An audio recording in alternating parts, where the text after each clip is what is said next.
Hi friends, role of universities എന്ന പാഠഭാഗമാണ് ഇവിടെ പഠിക്കുന്നത്. ബ്രിട്ടനിലെ പഴയകാലത്തെ പ്രധാനപ്പെട്ട യൂണിവേഴ്സിറ്റികളെക്കുറിച്ച്, ആ യൂണിവേഴ്സിറ്റികളിലെ പഠന രീതികളെക്കുറിച്ചും യൂണിവേഴ്സിറ്റികൾ വളർന്നു വന്ന രീതിയെക്കുറിച്ചും അവിടുത്തെ വിദ്യാർത്ഥികളുടെ പഠന മെത്തേഡുകളെക്കുറിച്ചൊക്കെയാണ് ഈ പാഠഭാഗത്ത് നമ്മൾ പഠിക്കുന്നത്. മിഡീവൽ ബ്രിട്ടനിലെ ബൗദ്ധികമായ വികസനത്തിൻ്റെ പ്രധാനപ്പെട്ട കാരണങ്ങളിലൊന്ന് അക്കാലത്തുണ്ടായിരുന്ന യൂണിവേഴ്സിറ്റികളായിരുന്നു. അതിലേറ്റവും പ്രധാനം ഓക്സ്ഫോർഡും കാംബ്രിഡ്ജും പോലെയുള്ള യൂണിവേഴ്സിറ്റികളാണ്. യൂണിവേഴ്സിറ്റി എന്നത് തന്നെ ഒരു മിഡീവൽ യൂറോപ്യൻ കൺസെപ്റ്റാണ്. യൂറോപ്പിലെ ഒരു മിഡീവൽ, അക്കാലത്താണ് ഇങ്ങനെ ഒരു സങ്കല്പം, യൂണിവേഴ്സിറ്റി എന്നൊരു സങ്കല്പം ഉയർന്നു വരുന്നത്. യൂണിവേഴ്സിറ്റി എന്ന കൺസെപ്റ്റിന് വളരെ പ്രാധാന്യം ലഭിക്കാനുള്ള കാരണം തന്നെ അക്കാലത്ത് വിദ്യാഭ്യാസത്തിന് ഉണ്ടായിരുന്ന പ്രാധാന്യമാണ്. എന്നല്ല, ഒന്നുകൂടി അക്കാലത്ത് ലാറ്റിൻ ഭാഷ പലപ്പോഴും മതപരമായ ഒരുപാട് ചടങ്ങുകളുടെ നേതൃത്വം വഹിക്കുന്നതിന് വേണ്ടി, അത്തരം ട്രാൻസാക്ഷൻസിന് വേണ്ടിയൊക്കെ ലാറ്റിൻ പഠിക്കുക എന്നത് ഒഴിച്ചുകൂടാനാവാത്തൊരു കാര്യമായി മാറിയിരുന്നു. അതുകൊണ്ട് തന്നെ പലരും ലാറ്റിൻ പഠിക്കുന്നതിന് വേണ്ടി തൻ്റെ മക്കളെയൊക്കെ പറഞ്ഞയക്കുന്ന ഒരു സിസ്റ്റം രൂപം കൊണ്ടു. ഏറ്റവും പ്രധാനമായി ലാറ്റിൻ ഭാഷയെ അവർ ഒരു പ്രധാന ഭാഷയായി കണ്ടതുകൊണ്ട് തന്നെ പഠനം എന്നതിനും പ്രാധാന്യം നൽകപ്പെട്ടു. അങ്ങനെ ലിറ്ററസി, സാക്ഷരത എന്നതിനും അക്കാലത്തെ ഒരു പ്രധാനപ്പെട്ട ഒരു ടേമായി മാറി. ഏകദേശം ഉയർന്ന എലൈറ്റ് ക്ലാസ്സിനിടയിലുള്ള, പ്രമാണിമാർക്കിടയിലുള്ള മക്കൾ ഒക്കെ സാക്ഷരത നേടുന്ന ഒരു സാഹചര്യം ഈ കാരണം കൊണ്ട് തന്നെ ഉണ്ടായി. 13-ാം നൂറ്റാണ്ടോടുകൂടെ നൊബിലിറ്റി, ഉയർന്ന പ്രമാണിമാർക്കിടയിലുള്ള ആളുകളിൽ ഓൾമോസ്റ്റ് എല്ലാവരും ലിറ്ററേറ്റ് ആയി മാറുന്ന, സാക്ഷരത നേടിയവരായി തീർന്നു. എന്നതോടൊപ്പം ഇംഗ്ലണ്ടിലുള്ള ഏകദേശം എല്ലാ ടൗണുകളിലും സിറ്റികളിലും ഗ്രാമർ സ്കൂളുകൾ സ്ഥാപിക്കപ്പെട്ടു.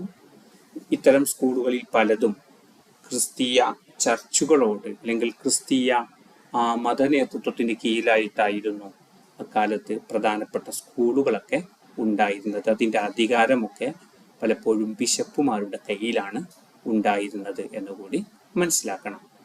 അങ്ങനെ ഗ്രാമർ സ്കൂളുകളും മറ്റും വർദ്ധിച്ചതിൻ്റെ ഭാഗമായി ഓരോ നാടുകളിലും പരമാവധി വിദ്യാഭ്യാസമുള്ള വിദ്യാർത്ഥികൾ അല്ലെങ്കിൽ സാക്ഷരത നേടിയ ആളുകൾ ക്രമേണ വർദ്ധിച്ചുകൊണ്ടേയിരുന്നു. ഇനി നമ്മൾ പഠിക്കുന്ന യൂണിവേഴ്സിറ്റി എന്ന ഒരു ടേമിനെ കുറിച്ചും കോളേജ് എന്ന ഒരു ടേമിനെ കുറിച്ചും നമുക്ക് നോക്കാം. ആദ്യകാലത്ത് കോളേജ്, യൂണിവേഴ്സിറ്റി എന്നൊക്കെ ഉപയോഗിക്കപ്പെട്ടിരുന്നത് ഒരേ സമാനമായ അർത്ഥത്തിലായിരുന്നു. അന്ന് യൂണിവേഴ്സിറ്റി എന്ന് പറയുന്നതിന് ഇന്ന് കാണുന്ന ഒരു അർത്ഥതലം ഉണ്ടായിരുന്നില്ല. കുറേ കോളേജുകളുടെ കൂട്ടങ്ങളെ നിയന്ത്രിക്കുന്ന, കുറേ കോളേജുകളുടെ നേതൃസ്ഥാനം വഹിക്കുന്ന ഒരു സിസ്റ്റം എന്ന രൂപത്തിൽ യൂണിവേഴ്സിറ്റിക്ക് അക്കാലത്ത് അർത്ഥം ഉണ്ടായിരുന്നില്ല. കോളേജ് എന്ന് പറഞ്ഞാൽ തന്നെ അതിൻ്റെ കേവലാർത്ഥം a group of people associated in some common function എന്നായിരുന്നു. ഒരു പ്രധാനപ്പെട്ട ഒരു പൊതു ലക്ഷ്യത്തോടുകൂടെ അല്ലെങ്കിൽ ഒരു പൊതുധർമ്മം നിർവഹിക്കുന്നതിന് വേണ്ടി ഒരുമിച്ചു കൂട്ടപ്പെട്ട ഒരു കൂട്ടം ആളുകൾ എന്ന് മാത്രമേ കോളേജ് എന്ന പദത്തിന് അർത്ഥമുണ്ടായിരുന്നുള്ളൂ. പിന്നീടാണ് കോളേജ് എന്നത് ഒരു കലാലയം, വിദ്യാഭ്യാസ പ്രവർത്തനങ്ങൾ നടക്കുന്ന ഒരു പ്ലാറ്റ്ഫോം എന്ന രീതിയിലേക്ക് കോളേജ് എന്ന പദം മാറുന്നത്. അതേസമയം യൂണിവേഴ്സിറ്റാസ് എന്ന ലാറ്റിൻ വേർഡ്, അതിൽ നിന്നാണ് യൂണിവേഴ്സിറ്റി എന്ന പദം വരുന്നത്. അപ്പോൾ ലാറ്റിൻ വേർഡായ യൂണിവേഴ്സിറ്റാസ് എന്ന പദവും അക്കാലത്ത് ഏത് തരത്തിലുള്ള ടൈപ്പ് ഓഫ് കമ്മ്യൂണിറ്റിക്കും ഉപയോഗിക്കപ്പെട്ടിരുന്ന ടേമാണ്. ഏതെങ്കിലും ഒരു കമ്മ്യൂണിറ്റിക്ക് നമുക്ക് യൂണിവേഴ്സിറ്റാസ് എന്ന പേര് അല്ലെങ്കിൽ ആ പദം ഉപയോഗിക്കാൻ പറ്റുമായിരുന്നു. പിന്നീട് വിവിധ ഭാഗങ്ങളിൽ സ്കൂളുകൾ ആരംഭിക്കുകയും സ്കൂളുകൾക്ക് പല കാരണങ്ങളാലും അന്താരാഷ്ട്ര തലത്തിൽ പ്രശസ്തി നേടുകയും വിവിധ പുറമേ നിന്നുള്ള രാഷ്ട്രങ്ങളിൽ നിന്ന് വിദ്യാർത്ഥികൾ ചില പ്രത്യേക സ്കൂളുകളിലേക്ക് ഇങ്ങനെ വിവരങ്ങളെ അന്വേഷിച്ചുകൊണ്ട് വിവിധ രാജ്യങ്ങളിൽ നിന്ന് കടന്നു വരികയും ചെയ്യുന്ന സാഹചര്യമുണ്ടായി. അങ്ങനെ ചില സ്കൂളുകൾ അന്താരാഷ്ട്ര തലത്തിൽ തന്നെ കൂടുതൽ പ്രശസ്തി നേടുകയും ഫെയിം കരസ്ഥമാക്കുകയും ചെയ്യുന്ന ഒരു സാഹചര്യം ഉണ്ടായി. ആ ഒരു സന്ദർഭത്തിലാണ് നേരത്തെ സ്റ്റുഡിയം എന്ന പേരിൽ ഉപയോഗിച്ചിരുന്ന പ്രശസ്തമായ അറിയപ്പെട്ട സ്കൂളുകൾക്ക് വേണ്ടി അല്ലെങ്കിൽ അറിയപ്പെട്ട സ്കൂളുകളെ വിശേഷിപ്പിക്കാൻ വേണ്ടി ഉപയോഗിച്ചിരുന്ന സ്റ്റുഡിയം എന്ന പദം മാറിയിട്ട് ഏറെ പ്രസിദ്ധി നേടിയ സ്കൂളുകളെ അല്ലെങ്കിൽ അത്തരം വിദ്യാഭ്യാസ കേന്ദ്രങ്ങളെ സൂചിപ്പിക്കാൻ വേണ്ടി യൂണിവേഴ്സിറ്റാസ് എന്ന പദം പ്രയോഗിക്കാൻ തുടങ്ങി എന്നതാണ്. യൂണിവേഴ്സിറ്റാസ് എന്ന ആ ഒരു പദത്തിന്റെ കൂടുതൽ പ്രശസ്തി നേടുന്നതിന്റെ പിന്നിലുള്ള ആദ്യത്തെ ശ്രദ്ധിക്കേണ്ട ഒരു പോയിന്റ് അതാണ്. യൂണിവേഴ്സിറ്റാസ് എന്നത് ആദ്യം ഏത് കമ്മ്യൂണിറ്റിയെയും സൂചിപ്പിക്കാൻ വേണ്ടി ഉപയോഗിച്ചിരുന്ന പദമാണ്. എന്നാൽ പിന്നീടത് അറിയപ്പെട്ട പ്രശസ്തി നേടിയ സ്കൂളുകളെ സൂചിപ്പിക്കാൻ വേണ്ടി ഉപയോഗിച്ചിരുന്ന ഒരു പദമായി മാറി എന്നതാണ് ആദ്യമായി നമ്മൾ മനസ്സിലാക്കേണ്ടത്. അപ്പോ ആ ഒരു കാലത്തെ വിദ്യാഭ്യാസ മേഖലയിലെ അല്ലെങ്കിൽ അറിവിന്റെ മേഖലയിലെ പ്രവർത്തനങ്ങളെ കുറിച്ച് ചെറിയൊരു ഐഡിയ ഉണ്ടായിരിക്കൽ നമുക്ക് ആവശ്യമാണ്. നമ്മുടെ പാഠപുസ്തകത്തിൽ വിശദീകരിച്ചിരിക്കുന്നത് പോലെ അറബ് സ്കോളേഴ്സ് നേരത്തെ ഗ്രീക്ക് ഭാഷകളിൽ ഉണ്ടായിരുന്ന അരിസ്റ്റോട്ടിലിന്റെയും ടോളമിയുടെയും ഒക്കെ നേതൃത്വത്തിൽ അക്കാലത്തുണ്ടായിരുന്ന വൈജ്ഞാനികമായ വളർച്ചയും ആ ഒരു വൈജ്ഞാനിക വികാസവും അതിൻ്റെ ഭാഗമായി പ്രൊഡ്യൂസ് ചെയ്യപ്പെട്ട എഴുതപ്പെട്ട ഡോക്യുമെന്റുകൾ, പുസ്തകങ്ങൾ, അത്തരം രേഖകളിൽ നിന്ന് വിവരങ്ങൾ അറബ് ഭാഷയിലേക്ക് ട്രാൻസ്ലേറ്റ് ചെയ്യപ്പെടുന്ന ഒരു സാഹചര്യം ഉണ്ടായിരുന്നു. ചുരുക്കി പറഞ്ഞാൽ ഗ്രീക്കിലെ ഇൻഫർമേഷൻസ് അറബിക് സ്കോളേഴ്സിന്റെ ശ്രമഫലമായി അവരുടെ കഠിനാധ്വാനത്തിന്റെ ഭാഗമായി അറബ് ഭാഷയിലേക്ക് ട്രാൻസ്ലേറ്റ് ചെയ്യപ്പെടുന്നു. അങ്ങനെ ഇത്തരം വിവരങ്ങൾ, ഇൻഫർമേഷൻ പ്രിസേർവ് ചെയ്യപ്പെടുന്നു, സംരക്ഷിക്കപ്പെടുന്നു എന്ന് കാണാൻ പറ്റും. അങ്ങനെ അറബ് ഭാഷയിലുണ്ടായിരുന്ന വിവരങ്ങൾ പിന്നീട് വെസ്റ്റേൺ ഭാഷകളിലേക്ക് ട്രാൻസ്ലേറ്റ് ചെയ്യപ്പെടുകയും അങ്ങനെ അത്തരം വിവരശകലങ്ങൾ വെസ്റ്റേൺ നാടുകളിലേക്കും യൂറോപ്യൻ നാടുകളിലേക്കും അതിനു പുറമെ അവരുടെ ഭാഷകളിലേക്കും ട്രാൻസ്ലേറ്റ് ചെയ്യപ്പെടുകയും ആ വിവരങ്ങൾ അവിടെ എത്തിച്ചേരുകയും ചെയ്യുന്നുണ്ട്. അക്കാലത്ത് ഒരു 11ാം നൂറ്റാണ്ടിലൊക്കെ ഈ മേഖലയിൽ ഉയർന്നു വന്ന ഒരു പ്രധാനപ്പെട്ട ഒരു മൂവ്മെന്റ് ആയിരുന്നു സ്കോളാസ്റ്റിസം എന്ന് പറയുന്ന ഒരു മൂവ്മെന്റ്. സ്കോളാസ്റ്റിസം എന്ന് പറഞ്ഞാൽ തന്നെ നേരത്തെ ഉണ്ടായിരുന്ന ക്രിസ്ത്യൻ തിയോളജി, ക്രിസ്ത്യൻ മതപരമായ ഒരു വിവര മേഖല അല്ലെങ്കിൽ വൈജ്ഞാനിക മേഖല, അതിനോട് ഗ്രീക്ക് ഫിലോസഫിയെ കൂട്ടിച്ചേർത്തുകൊണ്ടുള്ള അഥവാ ക്രിസ്ത്യൻ തിയോളജിയും ഗ്രീക്ക് ഫിലോസഫിയെയും രണ്ടിനെയും ഒരുമിപ്പിച്ച് കൂട്ടിച്ചേർത്തുകൊണ്ടുള്ള ഒരു മൂവ്മെന്റ് എന്ന് നമുക്ക് പറയാം. അങ്ങനെ ഒരു മൂവ്മെന്റ് സ്കോളാസ്റ്റിസിസം എന്ന പേരിൽ മിഡീവൽ സ്കോളേഴ്സ് വികസിപ്പിച്ചെടുക്കുകയുണ്ടായി. അതിന്റെ പിന്നിൽ ഏറ്റവും പ്രധാനമായി പ്രവർത്തിച്ച ഒരു വ്യക്തി സെയിന്റ് തോമസ് അക്വൈനസ് എന്ന പേരിൽ അറിയപ്പെടുന്ന പ്രശസ്തനായ ഒരു തിയോളജിയനാണ്. അദ്ദേഹം യൂണിവേഴ്സിറ്റി ഓഫ് പാരീസിലെ ടീച്ചറായിരുന്നു. അദ്ദേഹം തൻ്റെ പുസ്തകത്തിലൂടെയാണ് സ്കോളാസ്റ്റിസിസം എന്ന ഒരു ടേം അല്ലെങ്കിൽ ഒരു മൂവ്മെന്റിനെ കുറിച്ച് അദ്ദേഹം പരിചയപ്പെടുത്തുന്നത്. Aquinas religious faith, Christian religious ഫെയ്ത്തിനെയും ഗ്രീക്ക് റീസണെയും ഒരുമിപ്പിച്ച് കൊണ്ടുവരാൻ അല്ലെങ്കിൽ ഒരുമിപ്പിച്ച് വ്യാഖ്യാനിക്കാൻ ശ്രമം നടത്തിയ ഒരു വ്യക്തിയാണ് എന്നുകൂടി ഇവിടെ നിങ്ങൾ മനസ്സിലാക്കി വെക്കുക. യൂറോപ്പിലെ അക്കാലത്തെ പ്രധാനപ്പെട്ട യൂണിവേഴ്സിറ്റികൾ പാരീസ്, സാലോണോ, ബോളോഗ്ന, ഓക്സ്ഫോർഡ്, കാംബ്രിഡ്ജ്, പഡ്വ തുടങ്ങിയ യൂണിവേഴ്സിറ്റികളൊക്കെ ഇത്തരം സ്കോളാസ്റ്റിക്സ് മൂവ്മെന്റിന്റെ ഭാഗമായി ഉയർന്നു വന്ന അല്ലെങ്കിൽ വലിയ വികസനം നേടിയ ഇത്തരം യൂണിവേഴ്സിറ്റികൾ 12-13 നൂറ്റാണ്ടുകളിൽ യൂറോപ്പിന്റെ ഇന്റലക്ച്വൽ റിവൈവലിന് പിന്നിലുള്ള ഒരു പ്രധാനപ്പെട്ട കാരണമായിരുന്നു എന്ന് കൂടി മനസ്സിലാക്കണം. ഇനി യൂറോപ്പിലെ ആദ്യത്തെ പ്രധാനപ്പെട്ട യൂണിവേഴ്സിറ്റി എന്ന് പറയുന്നത് ഇറ്റലിയിലെ സാലേർണോയാണ്. ആദ്യത്തെ യൂറോപ്പിലെ പ്രധാനപ്പെട്ട യൂണിവേഴ്സിറ്റി സാലേർണോയിൽ സ്ഥാപിക്കപ്പെട്ട യൂണിവേഴ്സിറ്റിയാണ്. പ്രധാനമായും സാലേർണോ ഒരു സ്കൂൾ ഓഫ് മെഡിസിൻ എന്ന മെഡിസിൻ മേഖലയിൽ പ്രവർത്തിക്കപ്പെട്ട ഒരു പ്രധാനപ്പെട്ട യൂണിവേഴ്സിറ്റിയാണ്. അതിൻ്റെ കൂടുതൽ പ്രശസ്തി നേടിയതോടുകൂടെ യൂറോപ്പിന്റെ വിവിധ ഭാഗങ്ങളിൽ നിന്ന് ഈ യൂണിവേഴ്സിറ്റികളിലേക്ക് ആളുകൾ കടന്നു വരികയും പിന്നീട് ഫ്രെഡറിക് രണ്ടാമൻ റോമൻ എംപററായ ഫ്രെഡറിക് രണ്ടാമന്റെ കാലത്ത് ഈ ഒരു സ്കൂൾ ഓഫ് മെഡിസിൻ ബേസ് ചെയ്തുകൊണ്ട് പ്രവർത്തിച്ചിരുന്ന യൂണിവേഴ്സിറ്റിക്ക് ഔദ്യോഗികമായി ലൈസൻസ് നൽകുകയും as the only school of medicine in his kingdom of Naples എന്ന ഭരണപ്രദേശത്തെ രാജഭരണകൂടത്തിലെ ഏക മെഡിസിൻ സ്കൂളായി ഈ ഒരു സ്കൂൾ മാറി എന്ന് കൂടി മനസ്സിലാക്കണം. അപ്പോൾ സാലേർണോ എന്ന ആദ്യത്തെ ഫസ്റ്റ് യൂണിവേഴ്സിറ്റിയെ കുറിച്ച് നമ്മൾ പറഞ്ഞു.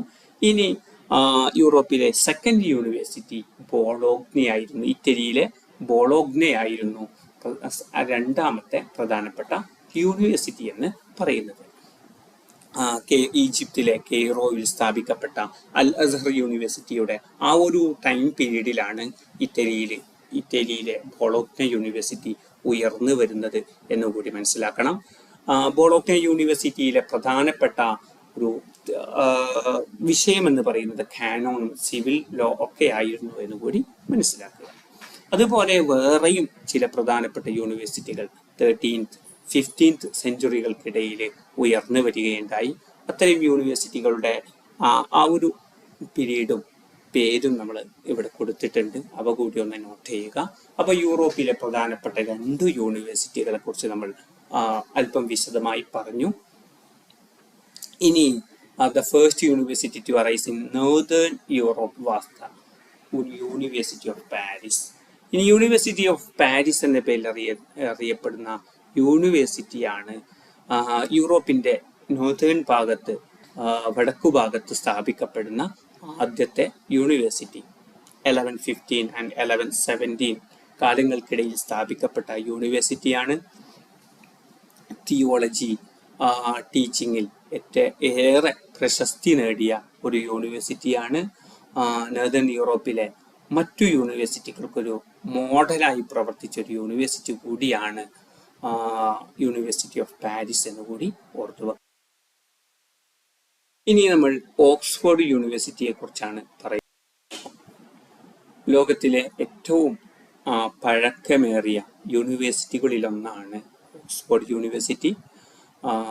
8 നൂറ്റാണ്ടുകളുടെ പ്രവർത്തന പരിചയമുള്ള, അല്ലെങ്കിൽ അത്രയും കാലം വിദ്യാഭ്യാസ മേഖലയിൽ പ്രവർത്തിച്ചു എന്ന ഖ്യാതി പറയാനുള്ള യൂണിവേഴ്സിറ്റിയാണ് ഓക്സ്ഫോർഡ് യൂണിവേഴ്സിറ്റി. ഓക്സ്ഫോർഡ് യൂണിവേഴ്സിറ്റിയുടെ ഫൗണ്ടേഷനെ കുറിച്ചോ അതിൻ്റെ ആദ്യകാല പ്രവർത്തനങ്ങളെ കുറിച്ചോ കൃത്യമായ വിവരങ്ങൾ ലഭ്യമല്ല. എങ്കിൽ പോലും 1096 ആ ഒരു കാലഘട്ടത്തിൽ തന്നെ അവിടെ കൃത്യമായ രീതിയിലുള്ള ഒരു ഓർഡേർഡായ സ്ട്രക്ചേർഡായ ടീച്ചിങ് അവിടെ നടന്നിരുന്നു എന്ന് വിശ്വസിക്കപ്പെടുന്നു. 1117 ഓക്സ്ഫോർഡ് ഒരു ഹയർ ലേണിങ്ങിന്റെ ഉന്നത വിദ്യാഭ്യാസ മേഖലയിലെ ഒരു അംഗീകൃത കേന്ദ്രമായി പ്രവർത്തിക്കപ്പെടുകയുണ്ടായി. അതിന് പുറമെ ചില രാഷ്ട്രീയ കാരണങ്ങളാൽ നേരത്തെ നമ്മൾ പറഞ്ഞതുപോലെ തോമസ് ബെക്കറ്റുമായി ഹെൻറി സെക്കൻഡ് ഉണ്ടായ ചില ഇഷ്യൂസ്, പൊളിറ്റിക്കലും റിലീജിയസുമായ ചില പ്രശ്നങ്ങൾ, അത്തരം പ്രശ്നങ്ങളുടെ ഭാഗമായി കിങ് ഹെൻറി സെക്കൻഡ് ഇംഗ്ലീഷ് സ്റ്റുഡൻസിനെ വിദ്യാഭ്യാസ ആവശ്യത്തിന് വേണ്ടി പുറത്തു പോകുന്നതിനെ എതിർക്കുകയും നിരോധിക്കുകയും എന്ന് മാത്രമല്ല, അത്തരം ഇംഗ്ലീഷ് സ്റ്റുഡൻസ് ഒക്കെ നമ്മുടെ രാഷ്ട്രത്തിനകത്ത് തന്നെയുള്ള വിദ്യാഭ്യാസ അവസരങ്ങളെ ഉപയോഗിക്കണമെന്ന് ഓർഡർ ഇറക്കുകയും ചെയ്തു. ഇങ്ങനെയൊരു പ്രത്യേക സാഹചര്യം ഓക്സ്ഫോർഡ് യൂണിവേഴ്സിറ്റിയുടെ വളർച്ചയ്ക്കുള്ള പ്രധാനപ്പെട്ട ഒരു കാരണമായി മാറി എന്ന് കൂടി മനസ്സിലാക്കുക. ഇനി 12th സെഞ്ചുറിയോടുകൂടെ ഓക്സ്ഫോർഡ് യൂണിവേഴ്സിറ്റി ഏറെ വ്യവസ്ഥാപിതമായ രീതിയിലേക്ക് മാറുന്നുണ്ട്. എന്ന് മാത്രമല്ല, യൂണിവേഴ്സിറ്റി ഓഫ് പാരീസിന്റെ ആ ഒരു മോഡലിൽ തന്നെ ഓക്സ്ഫോർഡ് യൂണിവേഴ്സിറ്റി റീഡിസൈൻ ചെയ്യപ്പെടുന്നുണ്ട്. അവിടെയുള്ള പ്രധാനപ്പെട്ട സബ്ജക്റ്റ് പഠിപ്പിച്ചിരുന്ന സബ്ജക്റ്റ് എന്ന് പറയുന്നത് theology, law, medicine, liberal arts ഒക്കെ ആയിരുന്നു അന്ന് അവിടെ പ്രധാനമായും പഠിപ്പിച്ചിരുന്നത്. ഓക്സ്ഫോർഡ് യൂണിവേഴ്സിറ്റി നിലനിന്നിരുന്നത് റിവർ തെയിംസിന്റെ അരികെയുള്ള ലണ്ടൻ നഗരത്തിൽ നിന്ന് ഏകദേശം ഒരു 50 മൈൽസ് 80 കിലോമീറ്റേഴ്സ് അകലെയായിട്ടാണ് ഓക്സ്ഫോർഡ് യൂണിവേഴ്സിറ്റി സ്ഥിതി ചെയ്യുന്നത് എന്നുകൂടി. ആദ്യകാലത്ത് ഓക്സ്ഫോർഡ് യൂണിവേഴ്സിറ്റിയിലെ പെർമനന്റ് ബിൽഡിങ്സ് ഉണ്ടായിരുന്നില്ല, മറിച്ച് ഹയർ ചെയ്ത അല്ലെങ്കിൽ വാടകക്കെടുത്ത ചർച്ചസിൻ്റെയും മോണാസ്റ്ററീസിൻ്റെയും ഒക്കെ ഹാളുകളിലായിരുന്നു ഇതിൻ്റെ ക്ലാസ്സുകളൊക്കെ ആദ്യം നടന്നിരുന്നത്. യൂണിവേഴ്സിറ്റി കോളേജ് എന്ന പേരിലുള്ള ഒരു കോളേജ്, ബാലിയോർ കോളേജ്, മേർട്ടൺ കോളേജ് തുടങ്ങിയവയൊക്കെ ഓക്സ്ഫോർഡിന്റെ കീഴിൽ സ്ഥാപിക്കപ്പെട്ട, ഓക്സ്ഫോർഡ് യൂണിവേഴ്സിറ്റിക്ക് കീഴിൽ സ്ഥാപിക്കപ്പെട്ട കോളേജുകളായിരുന്നു എന്ന് കൂടി മനസ്സിലാക്കുക. 13th and 14th സെഞ്ചുറീസിലൂടെ ആ ഒരു കാലത്തിൽ ഓക്സ്ഫോർഡിന്റെ റെപ്യൂട്ടേഷൻ കൂടുതലായി വർദ്ധിക്കുകയുണ്ടായി. എന്ന് മാത്രമല്ല, തിയോളജി, ലിബറൽ ആർട്സുകളിൽ ബേസ് ചെയ്തുകൊണ്ടായിരുന്നു ഓക്സ്ഫോർഡ് പ്രധാനമായും പ്രവർത്തിച്ചിരുന്നത്. പിന്നീട് ഫിസിക്കൽ സയൻസുകളിലും കൂടി അതിൻ്റെ ഫോക്കസ് കേന്ദ്രീകരിക്കാൻ അവർക്ക് സാധിച്ചു. അതിനു പുറമെ ലോകത്തിൻ്റെ വിവിധ ഭാഗങ്ങളിലുള്ള ഒരുപാട് യൂണിവേഴ്സിറ്റികളെ സ്വാധീനിച്ചിട്ടുള്ള ഒരു യൂണിവേഴ്സിറ്റി കൂടിയാണ് ഓക്സ്ഫോർഡ് യൂണിവേഴ്സിറ്റി. ഓക്സ്ഫോർഡ് യൂണിവേഴ്സിറ്റിയുടെ മാത്തമാറ്റിക്കൽ ആൻഡ് സയന്റിഫിക് ട്രഡീഷൻ എന്ന് പറയുന്നത് പലപ്പോഴും ലോകത്തിൻ്റെ വിവിധ ഭാഗങ്ങളിൽ പ്രവർത്തിക്കുന്ന യൂണിവേഴ്സിറ്റികൾക്ക് അതൊരു പ്രചോദനമായി മാറിയിട്ടുണ്ട് എന്നും അത്തരം യൂണിവേഴ്സിറ്റികളുടെ കീഴിലുള്ള കോളേജുകളിൽ പലപ്പോഴും അധ്യാപകരായി നിയമിക്കാൻ വേണ്ടി ഓക്സ്ഫോർഡിൽ മാസ്റ്റേഴ്സ് ഡിഗ്രി കഴിഞ്ഞവരെ തന്നെ അന്വേഷിച്ച് നടക്കുന്ന ഒരു സാഹചര്യം രൂപം കൊണ്ടു എന്ന് പറയുന്നത് യഥാർത്ഥത്തിൽ ഓക്സ്ഫോർഡ് യൂണിവേഴ്സിറ്റിയുടെ അക്കാഡമിക് എക്സലൻസിനെ സൂചിപ്പിക്കുന്ന ഒരു പ്രധാനപ്പെട്ട പോയിന്റാണ് എന്നുകൂടി ഓർത്തു വെക്കുക. ഇനി 13th സെഞ്ചുറിയോടുകൂടെ ഓക്സ്ഫോർഡിലെ സ്റ്റുഡൻസിന്റെ കൗണ്ട് അത് വളരെയധികം 1500 വർദ്ധിക്കുകയുണ്ടായി. എന്ന് മാത്രമല്ല, പിന്നീട് എൻഡ് ഓഫ് ദ മെഡീവൽ പീരീഡിൽ അത് വീണ്ടും ഇരട്ടിയായി എന്ന് കാണാൻ പറ്റും. ഓക്സ്ഫോർഡിൽ പഠനം പൂർത്തിയാക്കി ഇറങ്ങിയ ലോക പ്രശസ്തരായ ഒരുപാട് പ്രശസ്തരായ ചരിത്രകാരന്മാരും അല്ലെങ്കിൽ റിലീജിയസ് റിഫോമേഴ്സ് തുടങ്ങി ഒരുപാട് ആളുകൾ ഓക്സ്ഫോർഡിൽ നിന്ന് പഠനം പൂർത്തിയാക്കി ഇറങ്ങിയിട്ടുണ്ട്. അവരിൽ പ്രധാനിയാണ് ജോൺ വൈക്ലിഫ് എന്ന പേരിൽ അറിയപ്പെടുന്ന റിലീജിയസ് റിഫോമർ. അദ്ദേഹം ബൈബിളിലെ അല്ലെങ്കിൽ ക്രിസ്തീയ മതത്തിനകത്ത് പരിഷ്കാരങ്ങൾ കൊണ്ടുവരുന്നതിന് വേണ്ടി കൂടുതൽ പ്രവർത്തിച്ച വ്യക്തിയാണ്.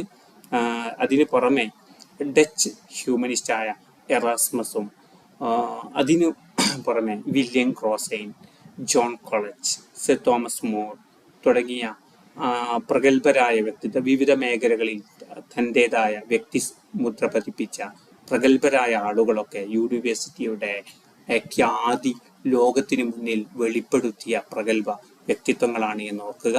അന്ന് ഓക്സ്ഫോർഡ് യൂണിവേഴ്സിറ്റിക്ക് ഹൈ റെപ്യൂട്ടേഷൻ ലോകത്തിന്റെ വിവിധ ഭാഗങ്ങളിൽ ഉണ്ടായിരുന്നു. രാഷ്ട്രീയ രംഗത്ത്, ക്ലാസിക്കൽ ലേണിംഗ് രംഗത്ത്, തിയോളജി രംഗത്ത് തുടങ്ങി വിവിധ മേഖലകളിൽ ഓക്സ്ഫോർഡ് എന്നത് ഒരു വിജ്ഞാനത്തിന്റെ പ്രസരിപ്പ് കേന്ദ്രമായി പലരും മനസ്സിലാക്കിയിരുന്നു. അങ്ങനെ ഓക്സ്ഫോർഡിന് ഒരു അംഗീകാരം നൽകിയിരുന്നു എന്നുകൂടി ഇവിടെ മനസ്സിലാക്കണം. അന്ന് വിദ്യാർത്ഥികളുടെ ഓക്സ്ഫോർഡിൽ പഠിച്ചിരുന്ന വിദ്യാർത്ഥികളുടെ കണ്ടീഷനെ കുറിച്ചാണ് നമുക്കിനി പറയാനുള്ളത്.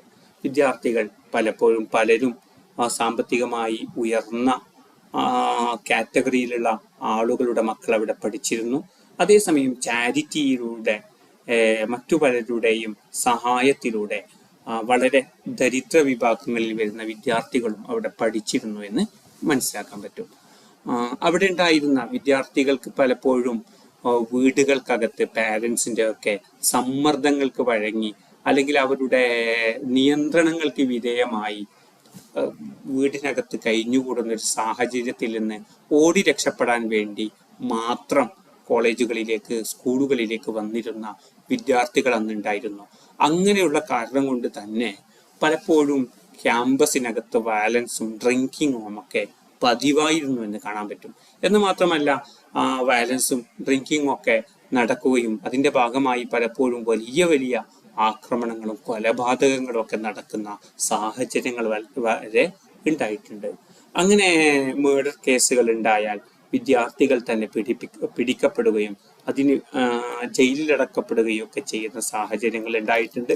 അത്തരമൊരു ഇവന്റിനെ കുറിച്ചുള്ള പരാമർശം കൂടി നമ്മുടെ പാഠഭാഗത്ത് കാണാം. 3055 നടന്ന ഓക്സ്ഫോർഡ് യൂണിവേഴ്സിറ്റിയിൽ നടന്ന ഒരു ഇൻഫേമസ് ഡിസ്പ്യൂട്ടിനെ കുറിച്ചുള്ള ഒരു പരാമർശം നമ്മുടെ പാഠഭാഗത്ത് പറയുന്നുണ്ട്.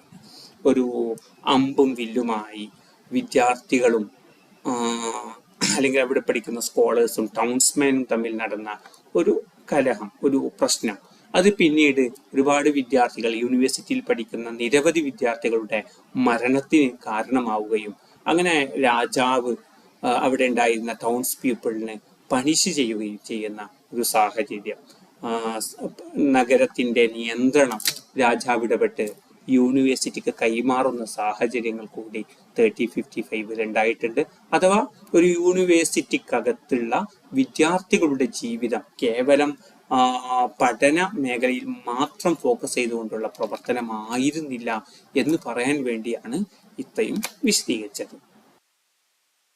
ഇനി നമുക്ക് കാംബ്രിഡ്ജ് യൂണിവേഴ്സിറ്റിയെ കുറിച്ചാണ് പറയാനുള്ളത്. റിവർ കാമിന്റെ അരികിലായി നിലനിൽക്കുന്ന ലണ്ടനിന്റെ നോർത്ത് ഭാഗത്ത് 50 മൈൽസ് അകലെയായി നിലനിൽക്കുന്ന ഒരു പ്രധാനപ്പെട്ട യൂണിവേഴ്സിറ്റിയാണ് കാംബ്രിഡ്ജ് യൂണിവേഴ്സിറ്റി. ഓക്സ്ഫോർഡിനെ കുറിച്ച് പറഞ്ഞതുപോലെ ആദ്യകാല ചരിത്രങ്ങളെക്കുറിച്ച് കൃത്യമായ വിവരങ്ങൾ നമുക്ക് ലഭിക്കുന്നില്ല. അതേസമയം 1200കളിലൊക്കെ കാംബ്രിഡ്ജ് എന്ന് പറയുന്നത് ഒരു ചെറിയൊരു നഗരപ്രദേശമായിരുന്നു. കൊമേഴ്ഷ്യൽ കമ്മ്യൂണിറ്റികൾ അവരുടെ കൊമേഴ്ഷ്യൽ താല്പര്യങ്ങളുടെ പൂർത്തീകരണത്തിന് വേണ്ടി വരുന്ന ഒരു പ്രധാനപ്പെട്ട ഒരു കൗണ്ടി ആയിരുന്നു. പിന്നീട് അക്കാലത്ത് കാംബ്രിഡ്ജിൽ ക്ലേർജിയുടെ നേതൃത്വത്തിൽ അവർ പഠിപ്പിച്ചിരുന്ന ചില സ്കൂളുകൾ അവിടെ ഉണ്ടായിരുന്നു. എന്ന് മാത്രമല്ല അത്തരം വിദ്യാഭ്യാസ കേന്ദ്രങ്ങളിൽ പലപ്പോഴും വിവിധ ഭാഗങ്ങളിൽ നിന്നുള്ള വിദ്യാർത്ഥികൾ വന്ന് പഠിക്കാറുണ്ടായി. എന്നാൽ ഓക്സ്ഫോർഡിൽ നിന്ന് മൈഗ്രേറ്റ് ചെയ്തു പോയ ചില ആളുകളെ അധിവസിപ്പിക്കാനുള്ള അല്ലെങ്കിൽ അവരുടെ പഠന പൂർത്തീകരണത്തിനുള്ള ഒരു കേന്ദ്രമായി കാംബ്രിഡ്ജ് മാറുകയും അങ്ങനെ കാംബ്രിഡ്ജ് കൂടി ഓക്സ്ഫോർഡ് പോലെ കൂടുതൽ പ്രശസ്തി നേടുന്ന ഒരു തലത്തിലേക്ക് മാറുകയുണ്ടായി. ലോകത്തിന്റെ വിവിധ ഭാഗങ്ങളിൽ നിന്ന് കാംബ്രിഡ്ജ് യൂണിവേഴ്സിറ്റിയിലേക്ക് ആളുകൾ കടന്നു വന്നു. കാംബ്രിഡ്ജിൽ ഉണ്ടായിരുന്ന അല്ലെങ്കിൽ കാംബ്രിഡ്ജിൽ എത്തിച്ചേർന്ന വിദ്യാർത്ഥികൾ വലിയ രീതിയിൽ വർദ്ധിക്കുകയും അവർക്ക് ഒഫീഷ്യലായി അവരുടെ പഠന കാര്യങ്ങളൊക്കെ ശ്രദ്ധിക്കാൻ തലപ്പത്ത് ചാൻസലർ എന്ന പേരിലുള്ള ഒരു ഒഫീഷ്യൽ ഹെഡ് ഔദ്യോഗികമായി തന്നെ അങ്ങനെ ഒരു പോസ്റ്റ് സ്ഥാപിക്കപ്പെടുന്നു. പിന്നീട് കിങ് ഹെൻറി III അവിടെയുള്ള വിദ്യാർത്ഥികളുടെ സംരക്ഷണം ഏറ്റെടുക്കുകയും അവർക്ക് വേണ്ട സൗകര്യങ്ങളൊക്കെ ഒരുക്കി കൊടുക്കുകയും ബാഹ്യമായ ചൂഷണങ്ങളിൽ നിന്ന് രക്ഷ നേടാനുള്ള എല്ലാ സൗകര്യങ്ങളും ഇൻഫ്രാസ്ട്രക്ചേഴ്സും രാജാവിൻ്റെ കൂടി ഈ പിൻബലത്തോടുകൂടെ കാംബ്രിഡ്ജിൽ നിർവഹിക്കപ്പെടുന്നു. അക്കാലത്തെ കുറിപ്പുകളിൽ നിന്നുള്ള വിവരങ്ങളിൽ നിന്ന് നമുക്ക് മനസ്സിലാക്കാൻ പറ്റുന്നത് അന്ന് യൂണിവേഴ്സിറ്റിയുടെ ഹെഡ് എന്ന നിലയ്ക്ക് ചാൻസലർ എന്ന പേരിലുള്ള ഒരു പദവി ഉണ്ടായിരുന്നു എന്ന് മനസ്സിലാക്കാൻ പറ്റും. പിന്നീട് കാംബ്രിഡ്ജിൽ ആദ്യമൊക്കെ കേവലം വന്നു പോകുന്ന ഒരു സിസ്റ്റം മാത്രമേ ഉണ്ടായിരുന്നുള്ളൂ. രാവിലെ പഠനാവശ്യത്തിന് വേണ്ടി വരുന്നു, വൈകിട്ട് പഠനം കഴിഞ്ഞവർ വീട്ടിലേക്ക് മടങ്ങിപ്പോകുന്ന സാഹചര്യം. പിന്നീട് അത് അവസാനിച്ച് അവിടെ തന്നെ താമസിച്ചു പഠിക്കാനുള്ള ഒരു സിസ്റ്റം കാംബ്രിഡ്ജിൽ ആരംഭിക്കുകയുണ്ടായി. കാംബ്രിഡ്ജ് യൂണിവേഴ്സിറ്റിക്ക് കീഴിൽ ഒരുപാട് കോളേജുകൾ ഉണ്ടായിരുന്നു. അതിൽ പ്രധാനപ്പെട്ട ഒരു കോളേജാണ് മേർട്ടൺ കോളേജ് എന്ന പേരിൽ അറിയപ്പെടുന്ന വാൾട്ടർ ഡെ മേർട്ടൺ സ്ഥാപിച്ചിട്ടുള്ള പ്രധാനപ്പെട്ട ഒരു കോളേജ്. എന്നാൽ ഔദ്യോഗികമായി കാംബ്രിഡ്ജ് യൂണിവേഴ്സിറ്റിക്ക് കീഴിലുള്ള ആദ്യത്തെ പ്രധാനപ്പെട്ട കോളേജ് എന്ന നിലയ്ക്ക് ഇന്നറിയപ്പെടുന്ന കോളേജ് എന്ന് പറയുന്നത് പീറ്റർ ഹൗസ് കോളേജാണ്. ദ ഫസ്റ്റ് റിക്കഗ്നൈസ്ഡ് കോളേജ് എന്ന പേരിൽ നമുക്ക് പറയാൻ പറ്റുന്ന, അല്ലെങ്കിൽ കാംബ്രിഡ്ജിന്റെ കീഴിലുള്ള ആദ്യത്തെ അംഗീകൃത കോളേജ് എന്ന പേരിൽ അറിയപ്പെടുന്നത് പീറ്റർ ഹൗസ് എന്ന പേരിലുള്ള കോളേജാണ് എന്നുകൂടി മനസ്സിലാക്കുക. ഇനി 1318 ആ ഒരു ടൈം പീരീഡോടുകൂടെ കാംബ്രിഡ്ജ് പോപ്പിൽ നിന്ന് അതിൻ്റെ ഔദ്യോഗികമായ റിക്കഗ്നിഷൻ അല്ലെങ്കിൽ അതിൻ്റെ സമ്മതം, അനുവാദം പോപ്പിൽ നിന്ന് വാങ്ങുന്നുണ്ട്. പിന്നീട് 1502 ആ ഒരു കാലഘട്ടത്തോടുകൂടെ യൂണിവേഴ്സിറ്റി ഏറെ ലോക പ്രശസ്തി നേടുകയും ചെയ്തതായി നമുക്ക്. പിന്നീട് പാർലമെന്റിന്റെ ഔദ്യോഗികമായ ഒരു സമ്മതപത്രം കൂടി അല്ലെങ്കിൽ അവരുടെ ഒരു അംഗീകാരം കൂടി യൂണിവേഴ്സിറ്റിക്ക് ലഭിക്കുന്നുണ്ട്. 1669 ഐസക് ന്യൂട്ടൺ എന്ന പേരിൽ അറിയപ്പെടുന്ന പ്രശസ്തനായ ലോകപ്രശസ്ത ശാസ്ത്രജ്ഞന്റെ അദ്ദേഹം മാത്തമാറ്റിക്സ് പഠിപ്പിച്ച ഒരു കേന്ദ്രം കൂടിയാണ് കാംബ്രിഡ്ജ് യൂണിവേഴ്സിറ്റി എന്ന് പറയുന്നത്. അതിനു പുറമെ അദ്ദേഹത്തിന്റെ പ്രശസ്തി, ഐസക് ന്യൂട്ടന്റെ പ്രശസ്തിയും അദ്ദേഹത്തിന് ലോക ജനതയ്ക്കിടയിലുണ്ടായ ഖ്യാതിയുമൊക്കെ യൂണിവേഴ്സിറ്റിയുടെ മഹത്വവും പേരും വർദ്ധിക്കുന്നതിൻ്റെ പിന്നിലുള്ള ഒരു കാരണമായി മാറി എന്ന് കൂടി ഓർത്തു വെക്കുക. ഇനി ഇത്തരം യൂണിവേഴ്സിറ്റികളിലെ കരിക്കുലത്തെക്കുറിച്ച്, അവിടുത്തെ സിലബസിനെ കുറിച്ചുള്ള ഒരു ധാരണയാണ് നമുക്കുണ്ടാകേണ്ടത്. പ്രധാനമായും റിനൈസൻസിന്റെ അല്ലെങ്കിൽ റിനൈസൻസ് ചിന്തകളുടെ കടന്നുവരവോടുകൂടെ കരിക്കുലത്തിലും സബ്ജക്റ്റുകളിലൊക്കെ വലിയ മാറ്റങ്ങൾ ഉണ്ടായി. അക്കാലത്തെ പ്രധാനപ്പെട്ട പഠന മേഖലകൾ എന്ന് പറയുന്നത്, സ്റ്റഡി ഏരിയാസ് എന്ന് പറയുന്നത് 7 7 പഠന മേഖലകൾ ഉണ്ടായിരുന്നു. ഇന്ന് നമ്മൾ ഹയർ സെക്കൻഡറി രംഗത്ത് സയൻസ്, ആർട്സ്, കൊമേഴ്സ് എന്നൊക്കെ പറയും പോലെ അന്ന് പ്രധാനപ്പെട്ട 7 പഠന മേഖലകളാണ് ഉണ്ടായിരുന്നത്. അത്തരം പഠന മേഖലകളെ 7 പഠന മേഖലകളെ 2ആയി തരംതിരിക്കുമായിരുന്നു. ട്രിവിയം എന്ന പേരിലും മറ്റൊന്ന് ക്വാഡ്രിവിയം എന്ന പേരിലും, ഇങ്ങനെ 2 തരത്തിലായിരുന്നു തിരിക്കപ്പെട്ടിരുന്നത്. അതിൽ ട്രിവിയം എന്ന് പറഞ്ഞാൽ, ട്രിവിയം എന്ന പദത്തിന്റെ അർത്ഥം തന്നെ, ലാറ്റിൻ പദത്തിന്റെ അർത്ഥം തന്നെ 3 റോഡുകൾ സന്ധിക്കുന്ന ഇടം എന്നാണ്. 3 സഞ്ചാരപാതകൾ ഒരുമിച്ചു കൂടുന്ന ഇടം എന്നർത്ഥമുള്ള ട്രിവിയം എന്ന പദത്തിൽ നിന്ന പദമാണ് ലാറ്റിൻ. അതാണ് ഒരു ഗ്രൂപ്പ് ഓഫ് സബ്ജക്റ്റുകളുടെ ഒരു സെറ്റ് എന്ന് പറയുന്നത്. അതിൽ പ്രധാനമായും 3 സബ്ജക്റ്റുകളാണ് ട്രിവിയത്തിൽ ഉണ്ടായിരുന്നത്. ഒന്നിരിക്കൽ ഗ്രാമർ, അല്ലെങ്കിൽ ഡയലക്റ്റിക്, അല്ലെങ്കിൽ ലോജിക് എന്ന് പറയാം, അല്ലെങ്കിൽ റെറ്ററിക്. ഇങ്ങനെ 3 പ്രധാനപ്പെട്ട സ്റ്റഡി ഏരിയകളാണ് ട്രിവിയത്തിൽ ഉണ്ടായിരുന്നത്. ട്രിവിയയിൽ ഉണ്ടായിരുന്ന പഠന വിഷയങ്ങൾ നമ്മൾ നേരത്തെ പറഞ്ഞതുപോലെ ഗ്രാമർ, റെറ്ററിക്, ലോജിക്, ഇങ്ങനെ 3 പ്രധാനപ്പെട്ട പഠന വിഷയങ്ങളാണ് ഉണ്ടായിരുന്നത്. ഗ്രാമർ എന്ന് പറയുമ്പോൾ പ്രധാനമായും വേർഡ്സുകളിൽ നിന്ന് അവയുടെ മീനിങ്സ് മനസ്സിലാക്കാനുള്ള ഒരു പഠന മേഖലയായിരുന്നു ഗ്രാമർ പഠനം. അപ്പോൾ ഭാഷയിൽ മാസ്റ്റർ ആവുക എന്നതിലപ്പുറം ഭാഷയുടെ വിവിധ ഫീച്ചേഴ്സിനെ മനസ്സിലാക്കുക എന്നതാണ് ഗ്രാമർ കൊണ്ട് പ്രധാനമായും ലക്ഷ്യം വെച്ചിരുന്നത്. ഇനി റെറ്ററിക് എന്ന് പറയുന്നത് ഭാഷയിൽ അല്ലെങ്കിൽ സംസാരത്തിനകത്തുള്ള അല്ലെങ്കിൽ ഒരു കമ്മ്യൂണിക്കേഷൻ അകത്തുണ്ടാകുന്ന വാഗ്വൈഭവം. നമ്മൾ ഒരു കാര്യം ഇങ്ങനെ സമർത്ഥിക്കുമ്പോൾ അതൊരു പക്ഷെ ആ കാര്യം കള്ളമായിരിക്കാം എങ്കിൽ പോലും നമ്മുടെ വാക്ചാതുര്യം കൊണ്ട്, വാഗ്വൈഭവം കൊണ്ട് ആളുകൾ അത് ബോധ്യപ്പെടുത്തുന്ന തരത്തിൽ നമ്മുടെ ഭാഷകൾ ഡിസൈൻ ചെയ്യാൻ നമുക്ക് പറ്റും. ഇങ്ങനെയുള്ള പെർസൂസീവ് ആർഗ്യുമെന്റുകളെ ബേസ് ചെയ്തുകൊണ്ടുള്ള അറേഞ്ച്മെന്റ് ഓഫ് വേർഡ്സും അവയുടെ അവതരണവും ഒക്കെ വിശദീകരിക്കുന്ന ഒരു മേഖലയാണ് റെറ്ററിക് എന്ന് പറയുന്നത്. ഇനി അടുത്തത് ലോജിക്കാണ്. ട്രിവിയയിലെ 3ാമത്തെ വിഷയം എന്ന് പറയുന്നത് ലോജിക്കാണ്. ലോജിക് എന്ന് പറയുമ്പോൾ അത് തീർത്തും ഒരു ഫിലോസഫി ബേസ്ഡ് ആയിട്ടുള്ള ഒരു പ്രിൻസിപ്പിളാണ്. പലപ്പോഴും ഡിബേറ്റ് എന്ന് പറയുന്നത്, സംവാദത്തിൽ ഏർപ്പെടുക എന്ന് പറയുന്നത്, അല്ലെങ്കിൽ പരസ്പരം ഒരു വിഷയത്തെ കുറിച്ച് പറഞ്ഞ് വാഗ്വാദത്തിൽ ഏർപ്പെടുക എന്നത് അതിൻ്റെ ബെനിഫിറ്റും അല്ലെങ്കിൽ അതിലുണ്ടാകുന്ന പ്രശ്നങ്ങളും അതിൻ്റെ വിവിധ സാധ്യതകളൊക്കെ ചർച്ച ചെയ്യുന്ന ഒരു ഭാഗമാണ് ലോജിക് എന്ന് പറയുന്നത്. ഇങ്ങനെ ട്രിവിയം കംപ്ലീറ്റ് ചെയ്യുന്ന ഒരാൾക്ക് 4 വർഷത്തെ ട്രിവിയം കോഴ്സ് കംപ്ലീറ്റ് ചെയ്യുന്ന ഒരു സ്റ്റുഡൻറ്റിന് ബാച്ചിലേഴ്സ് ഡിഗ്രി ലഭിക്കുമായിരുന്നു അങ്ങനെ ബാച്ചിലർ ഡിഗ്രി കഴിഞ്ഞാൽ അവർക്ക് പിന്നീട് 2 വർഷം കൂടി പോസ്റ്റ് ഗ്രാജുവേറ്റിന് വേണ്ടി പോകാൻ പറ്റുന്ന ഒരു സ്ഥിതിയായിരുന്നു അവിടെ ഉണ്ടായിരുന്നത്. ഇനി ക്വാഡ്രീവിയം എന്ന സിലബസിലെ പ്രധാനപ്പെട്ട വേറെ മറ്റു 4 സബ്ജക്റ്റുകൾ ഉൾക്കൊള്ളുന്ന ഒരു മേഖലയാണ് ക്വാഡ്രീവിയം. അരിത്മെറ്റിക്, ആസ്ട്രോണമി, ജിയോമെട്രി, മ്യൂസിക്, ഈ 4 പഠന മേഖലകളെ ഉൾക്കൊള്ളുന്ന മേഖലയാണ് ക്വാഡ്രീവിയം എന്ന് പറയുന്നത്. അതിൽ നേരത്തെ പറഞ്ഞ ട്രിവിയം എന്നതിൽ 3 സബ്ജക്റ്റുകളാണ് ഉണ്ടായിരുന്നത്. എന്നാൽ അരിത്മെറ്റിക്, ആസ്ട്രോണമി, ജിയോമെട്രി, മ്യൂസിക്, ഈ 4 പഠന മേഖലകളാണ് ക്വാഡ്രീവിയത്തിൽ ഉൾപ്പെടുന്നത് എന്നതുകൂടി മനസ്സിലാക്കണം. അതിൽ അരിത്മെറ്റിക് എന്ന് പറയുന്നത് arithmetic was related to the philosophy of നമ്പേഴ്സുമായി ബന്ധപ്പെട്ടുള്ള തത്വശാസ്ത്രങ്ങളാണ് അരിത്മെറ്റിക്കിൽ പറയുന്നത്. ആസ്ട്രോണമി എന്ന് പറയുന്നത് പ്ലാനറ്റ്സുകളെ കുറിച്ച്, സ്പേസിലെ അതിൻ്റെ മൂവ്മെൻറ്റുകളെ കുറിച്ചൊക്കെ പറയുന്ന പഠന മേഖലയാണ് ആസ്ട്രോണമി. ജിയോമെട്രി എന്ന് പറയുമ്പോൾ തീർത്തും ഒരു ജാമിതീയ അല്ലെങ്കിൽ രേഖാഗണിതങ്ങളെ കുറിച്ച് പറയുന്ന പഠന മേഖലയാണ്.